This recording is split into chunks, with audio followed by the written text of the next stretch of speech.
السلام علیکم۔ اچھا، یہ القاموس الوحید ہے عربک ڈکشنری، اس کا دیکھنے کا طریقہ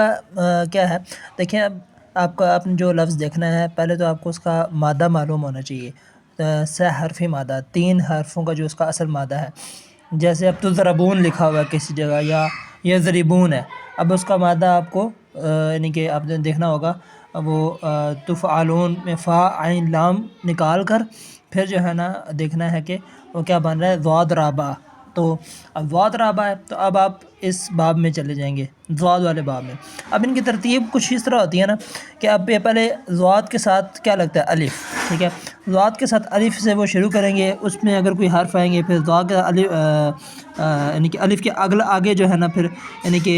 با، اور یعنی کہ یہ 3 حرف جو ہے دیکھیں نا، ضاد حمزہ نون، پھر یعنی جو ضاد حمزہ یا، دیکھیں یہاں تک آ گئے،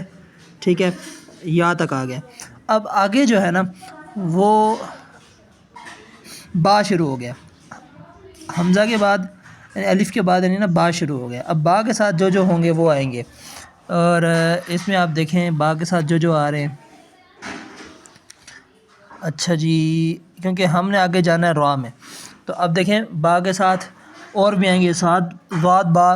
را والا آئے گا، پھر ضاد با عین، ترتیب کے ساتھ، الف با کی ترتیب کے ساتھ، پھر ضاد با، اینڈ پہ جا کے نون۔ اب ضاد با یا والا کوئی نہیں ہے، ٹھیک ہے، یا اینڈ پہ جو ہے نا یا والا بھی آ گیا، ضبا یعنی کہ ازبا، الضابی، پھر ضاد کے بعد جیم آ گیا، پھر ضاد کے بعد ہا آ گیا، یہاں آگے جی ہمارا جو ہے نا ضاد کے ساتھ را والا۔ تو اب یہ دیکھیں ضربا، ٹھیک ہے، ضربا، اب ضربا پہلے حمزہ کے ساتھ ہے، اور یہ اس کے بعد با کے ساتھ ہے، ضرب الشیء، ٹھیک ہے، اب یہ ڈیش لگا ہوا ہے اور نیچے جو ہے نا وہ زیر ہے، اس کا مطلب ہے یہ کس باب سے ہے،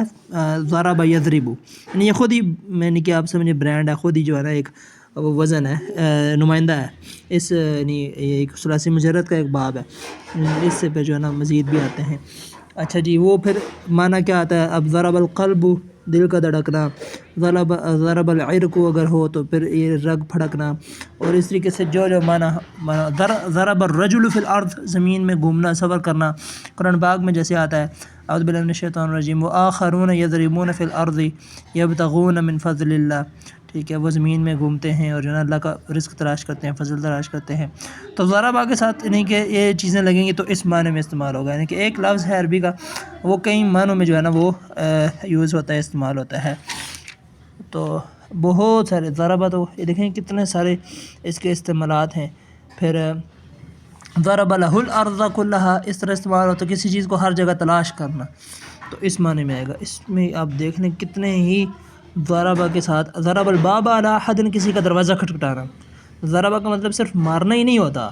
ضربا کے بہت سارے اور معنی ہیں، یعنی کہ مطلب وہ جس کے ساتھ یوز ہوتا ہے نا تو اس کے حساب سے چینج ہو جاتا ہے اس کا معنی، کبھی کس معنی میں آتا ہے، کبھی کس معنی میں آتا ہے، ویسے عام طور پہ تو وہ ضربا مارنے کے معنی میں استعمال ہوتا ہے۔ تو یہ بڑا اہم جو ہے نا ایک باب ہے۔